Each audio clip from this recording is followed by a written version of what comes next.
Name in the Christmas Bowl, then listen every day at 11:45 when your name could be called. Call us back within 12 minutes and it's yours, but miss it and it's coal in your stockings. So tune in, call in, and win on 1370 AM, 96.3 FM, The Source. Ocala's information station, 1370 WOCA. Ocala.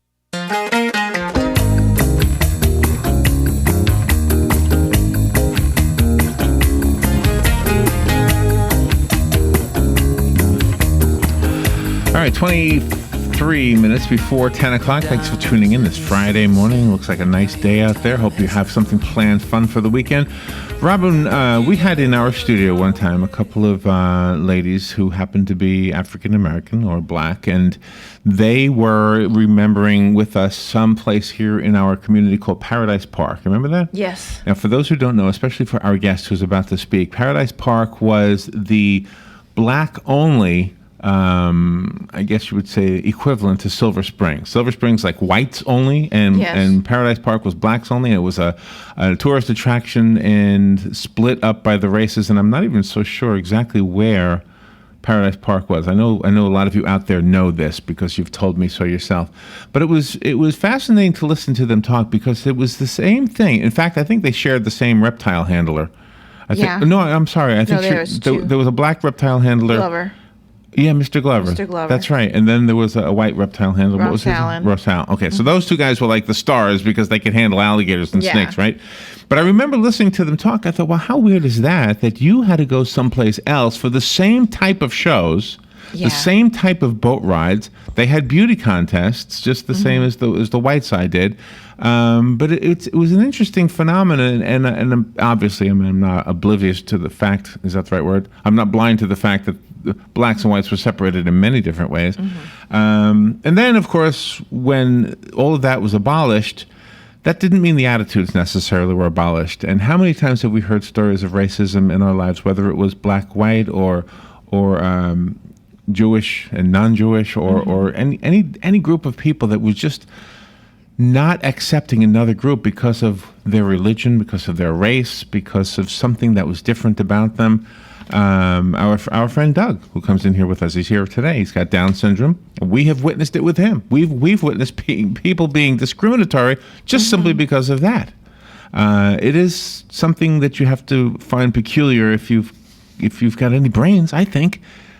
You have to wonder about some of the people who were not accepting of other people simply because of their religion. And okay, so I'm on a little bit of a rant here, and I don't mean to do that. But we have somebody on the phone who's done it better than me anyway. So let me let you listen to her. Mary Glickman is on the phone.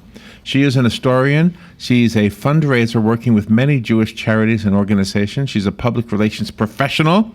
An award-winning author. Her book is called Marching to Zion. I think it just came out earlier this month. Yep. It's a novel that depicts a tragic love story between a beautiful Jewish woman, immigrant, and a charismatic black man living here in the South from 1917 through the Great Depression. I say here in the South. I don't know if it was in Florida or not. We'll find out from Mary right now. Mary Glickman. Good morning, Mary.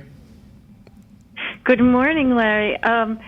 I want to correct one thing. I'm not really an historian. I would call myself a history buff.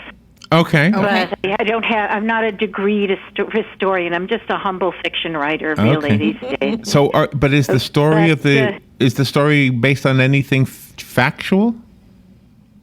Oh, absolutely.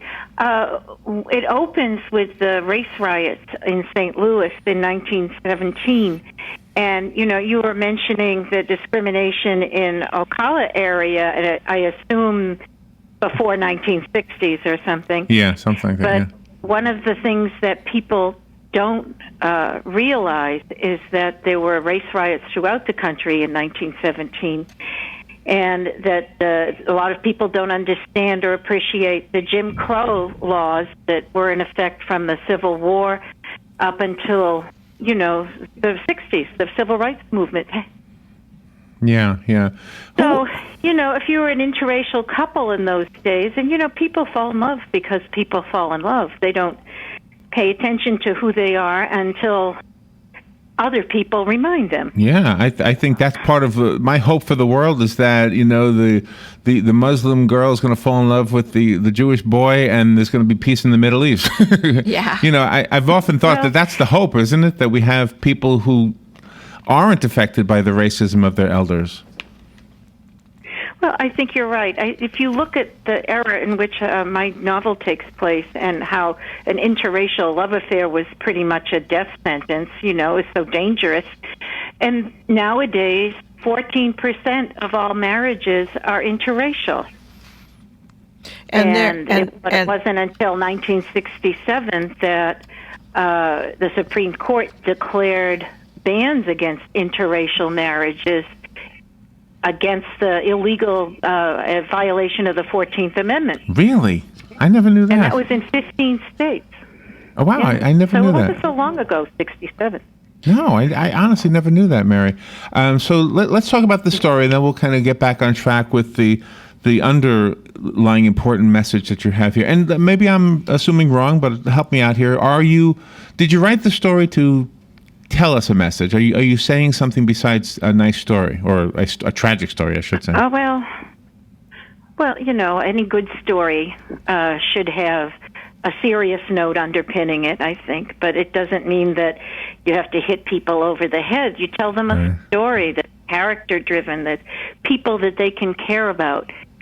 And then they'll think about all those other issues after they're done. Yeah, I think you're right. So are they based on anybody in reality? The characters themselves, no. Okay.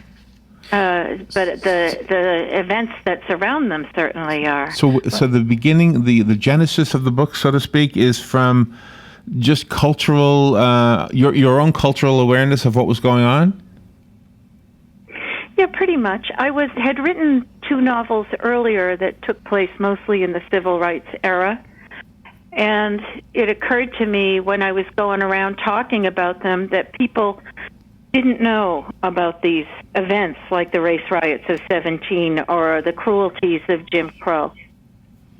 And so I felt like I needed to put a little plug in there. It's true that if you don't know history, you'll repeat it.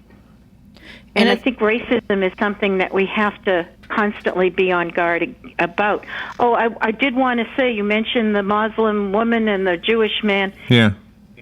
I agree with you. I think that the only way that we'll ever get away from all this stuff is through blended families. Yeah, especially if that blended family becomes the president of whatever he or she is at. It's a... Exactly. Yeah. Mm-hmm. So tell me about this. Who is the? Give us a background on the characters. I'm trying to be fair to the book, and okay. Of course you got a really important topic. In marching design, the female is named Minerva Fishbein, and she is a pretty damaged immigrant from a refugee, really, from a Ukrainian pogrom, and she's a bit of a difficult character. She's red-haired, she's moody, she's willful, she's bad-tempered. But despite all that, Magnus Bailey loves her. He is kind of a self-made man of the Mississippi. He's an entrepreneur. He becomes her father's business partner. Well, sort of, underground business partner. That's how he develops the close relationship with her. Okay, and where does this take place? They acknowledge their... Pardon me? Let me just point out something real quick, Mary. There is a delay when we hear each other and when we speak. Oh, so, and I apologize. Yeah, I know it's driving me nuts too. But I wanted to apologize because it's making it seem like we're talking over you, and I don't intend for that to be. So, my apologies. It's a technical thing. I don't know what to do. But where does this take place? What city? It starts out in St. Louis with the riots there, and then after the race riots, the family decides to get away and just start someplace new, and they go to Memphis, Tennessee. And most of the action takes place in Memphis. Do either one of them try to change the other? Well, you can't change race, but do they try to change their religion? No. What does happen, though, is that courage becomes an important part of what's going on between them. it's very frightening for them to act on their feelings. And they run away from each other, they chase each other, they finally have a reunion. It's not such a simple path. It's not a rosy story. It's a story that's fraught with challenge. But the Jewish people have always been there to help the black people throughout history, because the Jewish people really felt the oppression, and then when they came over here to the United States and the black people were here, they always tried to help them. Well, that's true in the sense, and also you'll notice that the title of my novel comes from an African American spiritual, Marching to Zion. And one of the reasons I chose that is because when African Americans first came to this country as slaves, they were forcibly converted to Christianity. Mm-hmm. And the stories within the Christian epic that they were attracted to were quite naturally in the Old Testament, the stories of Exodus and the themes of slavery, exile, and liberation. Yeah. So that was one part of it. The other part of it is on the Jewish side, when, especially during the civil rights era, those themes resonated with them too, and they looked at the African American community. And the result was that during the civil rights era, up to 60% of the white freedom riders were Jews, 70% of the civil rights attorneys were Jews, and up to 65% of the volunteers during Freedom Summer were also Jews. So there's a long history of relationship, sympathetic relationship there, which has kind of fallen apart in the last decade. So do you write about racial challenges because it's something you went through as well? Not so much. I think that I write about it as maybe as an author and also as a Jewish person, that I understand the feeling of being outside, and looking in. And so that gives me an empathy, perhaps.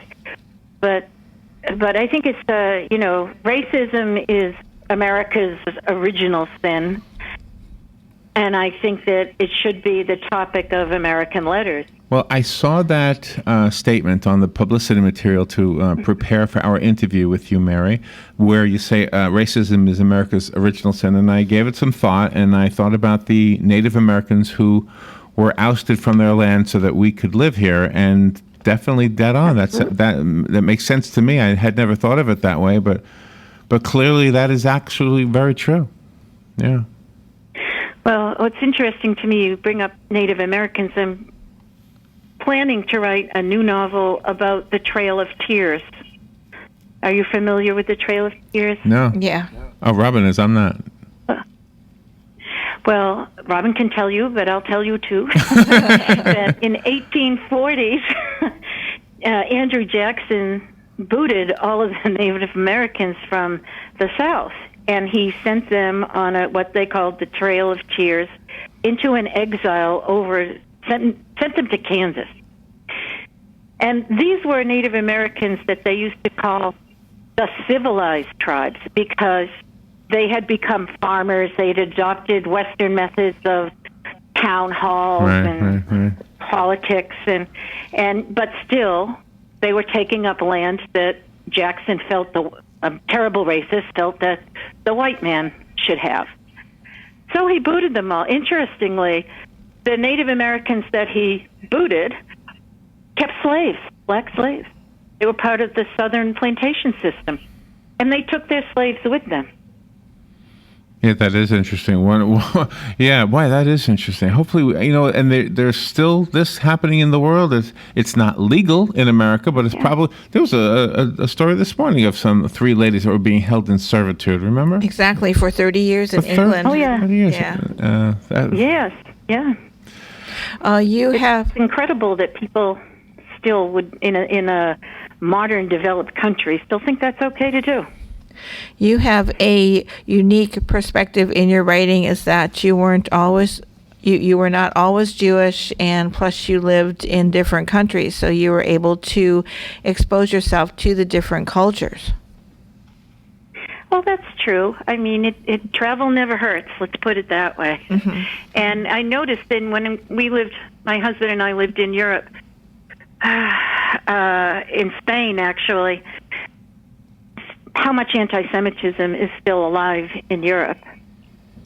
Well, People would say things to us, that were off the wall and insulting, and you just sort of said, "Well, this is the way Europeans are." Yeah, let me ask you about that, because I have an observation I want to make too. Where are you right now? Where are you calling from? Charleston, South Carolina. Oh, okay. Oh, wow. So, and you moved there from Spain, or where did you move from? Actually, in a way, you're right. I moved here from Spain. My husband and I were on a sabbatical, and we spent 6 months in Spain, and 7 months, and then we were starting to run out of money, and the dollar was doing terribly. So we said, "Well, let's go to South Carolina near Charleston and see what it's like to live there for a while," because we could afford for the same money to live there for a year before we had to go back to work. Okay. Well, so let me ask you about the observation of people who are discriminating against other people because of what they attach themselves to, whether it's religion or race or anything. I've known a few Jewish people here in our town who were not sure before they moved here if they were going to face anti-Semitic sentiment simply because they weren't familiar with Ocala. They had no clue. Their statement that they'll tell you right now is, for the most part, most people are pretty nice, but they still run into somebody now and then that does have an anti-Semitic viewpoint. I'm hoping that that's the experience of everybody who might be in a group of people that is discriminated against, whether you're Black or Hispanic or any group that might be discriminated against. I'm hoping that most people are not practicing anything discriminatory.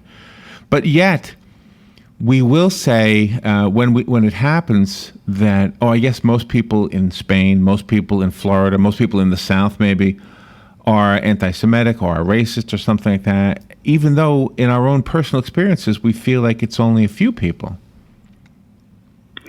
Well, recent science has said that we are hardwired for racism, actually. Our brains secrete an anxiety hormone whenever we see someone that we perceive as, quote, different than us. And my view of that is that might have served us well when we were cavemen and tribal loyalty kept you alive, but it's, outdated now. And it's something that we have to strive to conquer, like the hardwiring of a male to impregnate as many women as possible to make sure his genes carry forth. Yeah, that is hardwired. Neither one is considered moral anymore. That's definitely hardwired, yeah. I can feel those circuits moving all the time. Especially here, we have a great view at the mall. But okay, well, that's fascinating that science has figured out that that's hardwired, and I agree with your summation of that it maybe was for survival, and also that we should be getting over that by now. So maybe it is just a matter of maybe it's a social evolution thing that we're going through, and we're just not there yet. Maybe we're heading there. Who knows?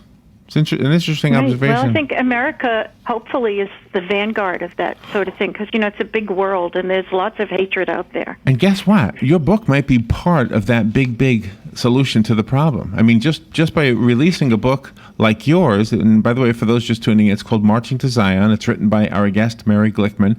But the book itself is another contribution to the rest of us to perhaps become one minute step closer to being to getting away from those poor attitudes. Well, I hope so. I would love to think that was so, but don't forget, it's also a character-driven story, and that it's entertaining and moving, as well as instructive, I think. We do the show live. We've got a few more minutes. You want to take some calls from listeners? Sure. Okay. Sure. All right. By the way. Yes. I'll let you go. I was just going to say, I hear that Ocala's horse country. It is. Do you like horses? I did, and my darling, 25, well, he's 35 years old. I had him for 25 years, just passed away a couple of months ago. Oh, wow. And I'm missing my horse life now. Yeah. Oh, my. Yeah. In fact, the mall that we broadcast from is called the Paddock Mall. Mm-hmm. Yeah, it's a very horse-themed county. All right, let me go to the phone and take some I love calls. it. Mary Glickman is our guest. Good morning. You're on there with Mary. Yeah, good morning, ma'am.